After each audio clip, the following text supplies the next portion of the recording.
तो दोस्तों पेश है आज का विचार। दोस्तों दो वस्तुएं हमारे पास हमेशा रहती हैं, एक स्वभाव, दूसरा प्रभाव, इम्प्रेशन। अपना स्वभाव अपना प्रभाव दिखाएं। कुछ लोग कहते हैं first impression is last impression. हम सब इंडिविजुअल हैं, अलग अलग तरह के करैक्टर हैं, किसी से मिलते नहीं, एक दूसरे से हमारा करैक्टर कभी नहीं मिलता। सच तो यह है ब्रह्मा के अद्भुत नमूने हैं हम, एक दूसरे से मिलते नहीं। प्रभाव स्थूल होता है, वो दिखाया जाता है व्यंजन पकाने से, करतब दिखाने से। प्रभाव वो चीज़ है जो दूसरे बंदे को आकर्षित करती है अपनी तरफ। प्रभाव ऐसे भी पड़ता है, आप नया वाहन लेते हैं, आप कोई नया सूट बूट लेते हैं, इससे भी प्रभाव पड़ता है। एक होता है स्वभाव, जैसे अग्नि में दाहतकारी, धरा में स्वाभाविक गंधताएं, दिशाओं में स्वाभाविक व्यापकताएं, आकाश में स्वाभाविक अनंतताएं, ऐसे ही मनुष्य में स्वाभाविक मानवताएं। बस इतना ध्यान रहे हम स्वभाव से अलग ना चले जाएं। जब भी किसी अवसर में हम स्वभाव से परे चले जाते हैं तब असंगति होती है, असंतुलन होता है, आपा खो देता है कई बार इंसान। इतना ध्यान रहे आप अपने से दूर ना चले जाएं, वस्तु बन के ना रह जाएं, पदार्थ बन के ना रह जाएं, दृश्य बन के ना रह जाएं, तमाशा बनकर ना रह जाएं। खुद से इतने दूर मत चले जाओ कि हम कोई सीन बनकर रह जाएं, कोई पदार्थ बनकर रह जाएं। जब कोई जज अपने घर आता है वो माँ के सामने बेटा ही होता है, पत्नी के सामने पति ही होता है। जब कोई घर में अतिथि आता है या यूँ कह लो मेहमान आता है, उसके सामने निष्भाव सेवा कर रहा होता है। जब घर में कोई मेहमान आता है तो वही जज कितने प्यार से सेवा करता है घर आए मेहमानों की, क्योंकि घर आया हुआ मेहमान भगवान समझा जाता है। नरम स्वभाव बड़ी चीज़ है, बहुत बड़ी चीज़ है, पर अभिमान इंसान को चूर चूर कर देता है, अंदर से भी और बाहर समाज में भी। और अभिमान रहता है इंसान को, देह का अभिमान, पदार्थों का अभिमान, गाड़ी वाहन का अभिमान, कोठी बंगले का अभिमान, अपनी कमाई का अभिमान। इंसान कहीं ना कहीं अंदर से अभिमानित है।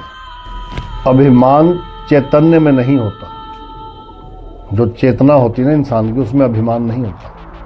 अभिमान होता है इंसान को मेरी गाड़ी है, मेरी कोठी है, मेरे पास सोना है, गोल्ड है, हीरे हैं, इस चीज़ का अभिमान दिखाता ही रहता है इंसान कहीं ना कहीं। शुद्ध चैतन्य में कोई अभिमान नहीं होता। जो कॉन्शियस है उसमें कोई अभिमान नहीं।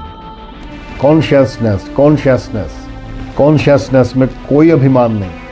अपने अभिमान को बाहर रखो, अंदर कॉन्शियसनेस रखो, अंदर चेतना रखो, अभिमान बाहर रखो। जो अंदर की चेतना है वो जब अभिमान के साथ मिल जाती है ना, तो क्या निकलता है बाहर? ये समझो कि कपास का फूल, कपास के फूल की तरह इंसान रह जाता है। अब कल्पना करो कपास के फूल में से कॉटन निकाल ली, वो क्या है? रुई निकाल ली। रुई चलेगी फैक्ट्री में, कपास पहुंची फैक्ट्री में जाकर बन गया फैब्रिक, और फैब्रिक से बनती है टी शर्ट्स के अलावा लाल पीले रंग का कपड़ा भी बन जाता है। इंसानों ने तो कपड़े के रंग भी अपने अपने बांट लिए। इंसानों ने अपने अपने कपड़ों के रंग भी बांट लिए। हिंदू का भगवा हो गया, मुसलमान का हरा हो गया, क्रिश्चियन का सफ़ेद हो गया, कलर भी बांट लिए लोगों ने। इसमें भी हिंदू मुसलमान हो गया।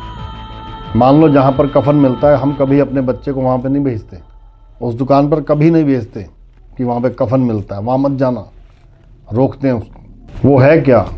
अंतिम समय के लिए कपड़ा मिलता है, कफन, जिसको अंतिम समय पर पहनना पड़ता है, उसका रंग है सफ़ेद। वो कोई भी जात धर्म का हो, वो सफ़ेद ही पहन के जाता है। कॉन्शियसनेस ना हो ना तो कॉन्सेप्ट क्लियर नहीं होगा। मान लो दो चने हैं, एक भुजा हुआ और एक है कच्चा चना। कच्चा चना धरती में डालोगे उग जाएगा, लेकिन भुना चना धरती में डालोगे कभी नहीं उगेगा। एक भुना हुआ चना, उसकी चेतना दब्ध हो गई उसकी चेतना, यानी दब गई है। एक कच्चा चना है, उसमें चेतना है, वो उगेगा ही उगेगा। वैसे ही इस धरती पर दो प्रकार के लोग होते हैं। एक जागृत है, वो ज्ञानी है। जो अजागृत है वो अज्ञानी है। जो ज्ञानी महात्मा होते हैं ना, वो भुजे हुए चने की तरह होते हैं। हम सब तो कच्चे चने की तरह हैं। कच्चा चना है, पानी में डालो रंग बदलने लगेगा, रूप बदलने लगेगा, आकार बदलने लगेगा। जो उसमें होना है वो प्रकट होता जाएगा, जो होना है वो प्रकट होता जाएगा, क्योंकि होना छुपा है उसमें, कच्चे चने में। अगर मान लो अग्नि छू गई उस चने को तो कॉन्शियसनेस चली गई, उगने की चेतना खत्म। हमारे पास धरातल पर जो पहली चीज है वो है अभिमान, होना, प्रकट होना, उठना, दिखना, स्वभाव, प्रभाव। तो उसने अपने प्रभाव से सब कुछ इकट्ठा कर लिया। ज्ञान का अनादर किया, शिव को नहीं बुलाया। शिव ज्ञान का नाम है, शिव समाधि का नाम है। यदि समाधि पास है तो कठिनाई कोई होगी ही नहीं। आदि व्याधि उपाधि में सम। जो भगवान शिव को नहीं मनाते, शिव का तिरस्कार नहीं करते, वो यज्ञ अधूरा रहता है। ये याद रखना। अगर कोई मुझसे पूछे कि सबसे कठिन साधना कौन सी है, सबसे कठिन साधना क्या है, जब करना भी कठिन साधना नहीं है। दूसरों के मन को संभाल के रखना, दूसरों के दिल को कभी आहत नहीं करना, यही सबसे बड़ी साधना है। इससे बड़ी कोई साधना नहीं है। किसी को हर्ट ना करना, यही सबसे बड़ी साधना है। अन्न छोड़ देना भी बड़ी साधना नहीं है। इससे बड़ी और साधना है किसी का विश्वास जीत लेना। जिसने दूसरे का मन जीत लिया उसने सब कुछ जीत लिया। अगर कोई मुझसे पूछे कि पहली कमाई क्या करें, मैं तो यही बोलूँगा, पहले अपने आप को कमा ले, पहले खुद को जीत ले, पहले खुद को कमा ले। उसके बाद तो सारी दुनिया पड़ी जीतने के लिए, कमाने के लिए। दूर किसी प्रदेश में आपको कोई तू तड़ा करके बोल जाए, कोई आपकी इंसल्ट कर दे, तो आपको इतनी महसूस नहीं होगी।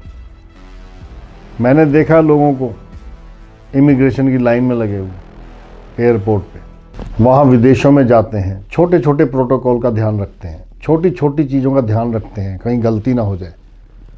लेकिन अपने देश में आकर रेड लाइट तोड़ेंगे, तू तड़ाक करेंगे, मुंह में से पान थूक देंगे। ये करते हैं हमारे यहाँ लोग। लोगों की आदत गंदी हो गई। और अपने ही देश में आके सिग्नल तोड़ेंगे, लाल बत्ती का सम्मान नहीं करते। मैं एक बात कहना चाह रहा हूँ, बड़ी अलग बात है। आदर अपनों से चाहिए, दूसरों से नहीं। और ये बहुत अजीब बात है, हम अपनों से बड़प्पन मांग रहे हैं। उन्हें बड़प्पन दें, उन्हें बड़प्पन दें। दूसरे को बड़प्पन देने का मतलब ये एक बीज है जो बोया जाएगा और लौटकर वापस आएगा। इसलिए ध्यान रखना, प्रेम दिया जाता है, लिया नहीं जाता। आदर दिया जाता है, लिया नहीं जाता। आदर लो मत, ये भूल कर रहे हैं आप। बिल्कुल आस मत रखो कि हमें कोई रिस्पेक्ट दे या हमसे कोई प्रेम करे।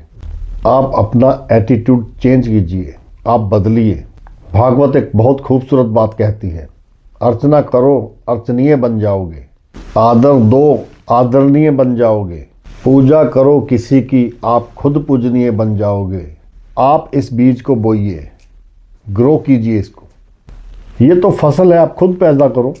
मान लो आप किसी महफिल में जाते हो, वहाँ पे सब चुपचाप बैठे हुए हैं, सब शांत माहौल है, चुपचाप बैठे हुए हैं। आप जाते हो, आप जाकर अचानक से कोई चुटकुला सुना देते हो, सब हंसने लगते हैं, जोर जोर से हंसने लगते हैं। अंधेरा ऐसे ही हटता है, कोई तो चाहिए हंसाने वाला। सुख मत ढूंढो, खुशी मत ढूंढो, सिर्फ खुश रहना सीखो। बस आज इतना ही विचार है मेरा। आप इसका जवाब कमेंट बॉक्स में ज़रूर लिखना और चैनल को सब्सक्राइब करना मत भूलना। जय हिंद।